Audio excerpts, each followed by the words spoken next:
Bienvenue dans Les Irritables, le podcast qui parle enfin de votre ventre, sans détour, sans tabou et avec simplicité. Ici, on parle sans filtre de ventre gonflé, de douleurs souvent incomprises, de transit capricieux, bref de tous ces signes que votre corps vous envoie et qu'on vous a peut-être appris à ignorer. Je m'appelle Sabrina Massy, je suis nutrithérapeute et naturopathe fonctionnelle spécialisée dans l'accompagnement du syndrome de l'intestin irritable.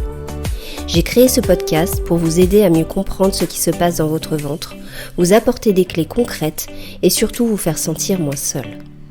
À chaque épisode, je vous guide à travers les causes, les solutions, les erreurs à éviter et parfois même des témoignages. Parce que parler de ce qu'on vit, c'est déjà avancer. Bonne écoute!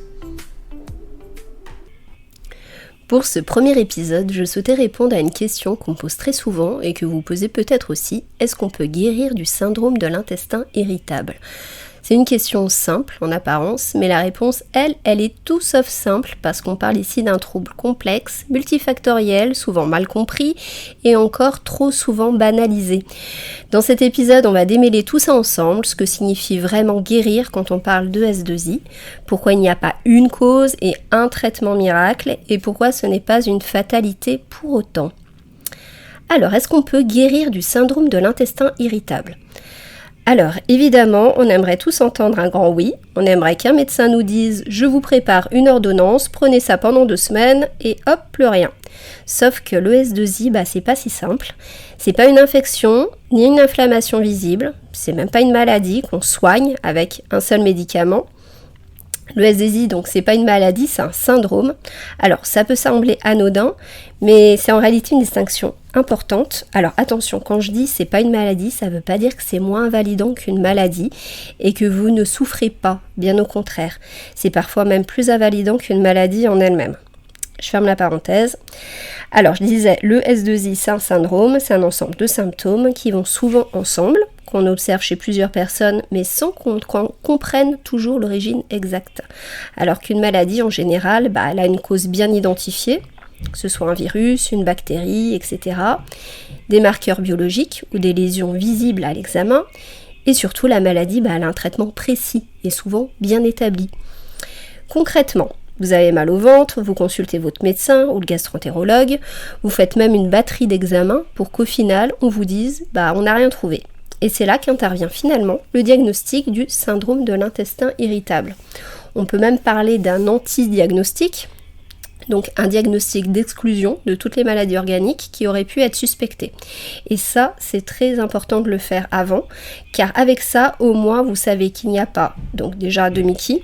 Donc les Mickey, c'est tout ce qui est maladie de Crohn et rectocolite hémorragique, c'est les maladies inflammatoires de l'intestin, qu'il n'y a pas de maladie cœliaque, donc intolérance au gluten, ou même plus grave, de cancer du côlon. Le diagnostic du syndrome de l'intestin irritable est quand même codifié, il a été mis à jour en 2016 avec les fameux critères de Rome 4. Donc à savoir douleur abdominale récurrente, au moins 1 jour par semaine en moyenne durant les 3 derniers mois, associée à au moins 2 des critères suivants. 1. Lié à la défécation, les douleurs sont soulagées ou aggravées par l'émission des selles. 2. Associé à un changement dans la fréquence des selles. 3. Associé à un changement d'aspect des selles. Et ces symptômes doivent être présents depuis au moins 6 mois avant le diagnostic. Donc en gros, si vous avez passé tous les examens prescrits par votre médecin ou votre gastro-entérologue, donc la coloscopie, les prises de sang, l'échographie, parfois même une analyse des selles, et que tout revient normal et que vous remplissez les critères de Rome 4, vous pouvez repartir chez vous avec le diagnostic du syndrome de l'intestin irritable. Sauf que vous repartez aussi souvent avec c'est chronique, il faut apprendre à vivre avec. Vous êtes trop stressé, on ne peut pas faire grand chose, ou dans le meilleur des cas, essayez d'enlever les FODMAPs de votre alimentation. Et forcément, c'est très frustrant, parce que vous savez ce que vous ressentez, c'est pas dans votre tête. Vous avez mal, vous êtes gêné dans votre quotidien, vous évitez certains repas, vous redoutez les sorties, parfois même les vacances. Mais voilà, c'est pas que votre médecin ne vous croit pas ou que ne veut pas vous aider, mais c'est, même si certains peuvent être un peu maladroits, c'est souvent simplement qu'il fait avec les outils qu'on lui a donnés, avec ce qu'il a appris pendant ses études. Or, il faut savoir que les troubles digestifs dits fonctionnels, comme le S2I, ne sont quasiment pas abordés à la fac de médecine. On apprend à reconnaître les pathologies graves, à les traiter, à intervenir dans l'urgence, à repérer les signes inquiétants. Mais quand tout est normal dans les analyses, on entre dans une zone quand même assez floue. Et c'est de ce vide qu'est née une nouvelle approche plus globale, plus fine, plus individualisée aussi. C'est la médecine fonctionnelle. Une approche qui ne cherche pas juste à masquer les symptômes, mais à comprendre ce qui se passe en profondeur. L'état de votre microbiote, votre alimentation, votre niveau de stress, vos carences, votre mode de vie, vos hormones, votre sommeil, etc. Et c'est exactement ce qu'on va explorer ensemble dans ce podcast. Parce que non, le syndrome de l'intestin irritable n'est pas une fatalité. Et oui, il existe des solutions concrètes pour aller mieux. Et le syndrome de l'intestin irritable, ou S2I, c'est ce qu'on appelle un trouble fonctionnel. Alors, qu'est-ce que ça veut dire exactement ? Eh bien, ça veut dire que le système digestif ne fonctionne pas comme il devrait, qu'il est déréglé dans sa façon de digérer, de contracter les intestins, de réagir aux aliments ou au stress. Mais quand on fait les examens, donc scanner, coloscopie, prise de sang, tout semble normal. Il n'y a pas de lésion, il n'y a pas d'inflammation visible, pas de cancer, pas de maladie de Crohn, etc. Rien de grave, ou en tout cas de mesurable. Et pourtant, vous souffrez. Et forcément, s'il n'y a pas de cause visible, il n'y a pas de médicament à prescrire. Parce que le S2I, ce n'est pas une maladie avec une cause identifiée, comme on a dit, et un traitement standard. C'est un ensemble de symptômes, ballonnement, douleur, diarrhée ou constipation, ou même les deux, qui sont là pour signaler que quelque chose ne tourne pas rond en profondeur. Et c'est là que l'image de l'iceberg prend tout son sens. Ce que vous ressentez, ce que vous vivez au quotidien, c'est la partie émergée de l'iceberg, donc les douleurs, les inconforts, les urgences aux toilettes, les troubles du transit. Mais sous la surface, ce qu'on ne voit pas tout de suite, ce sont toutes les causes potentielles, souvent complexes, entremêlées et propres à chacun.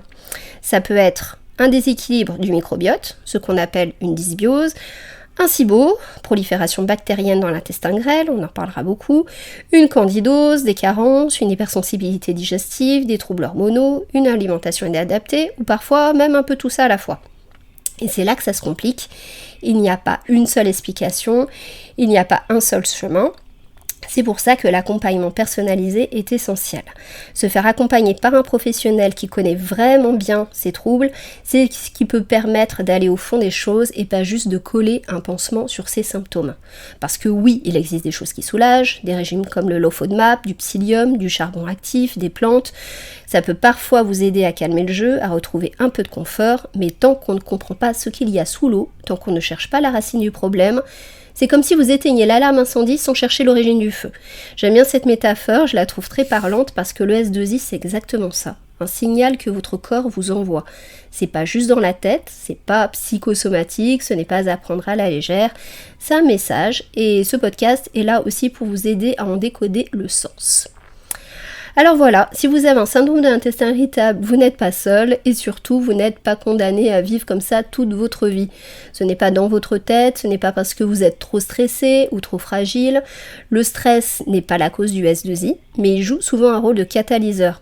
C'est un peu comme verser de l'huile sur un feu déjà allumé, ça ne l'a pas déclenché, mais ça l'intensifie. Et quand votre système digestif est déjà à fleur de peau, le stress vient appuyer là où ça fait mal, il perturbe la motricité intestinale, modifie la sensibilité, dérègle la communication entre le cerveau et l'intestin.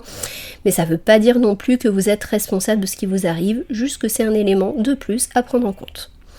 Et ça aussi c'est une bonne nouvelle, ça veut dire qu'on peut agir. Pas avec une pilule magique, mais en comprenant ce qui se passe sous la surface et en adoptant une approche globale. Alors c'est sûr, c'est plus contraignant, ça demande de l'investissement à tous les niveaux, du temps, de l'énergie, parfois un peu d'argent aussi. Il faut être prêt à remettre certaines habitudes en question, à tester, à observer, à comprendre comment votre corps réagit. Il faut aussi accepter que les résultats ne soient pas toujours immédiats, qu'il y ait des hauts et des bas, mais c'est justement en allant chercher plus loin que le simple soulagement des symptômes qu'on peut espérer de vraies améliorations durables.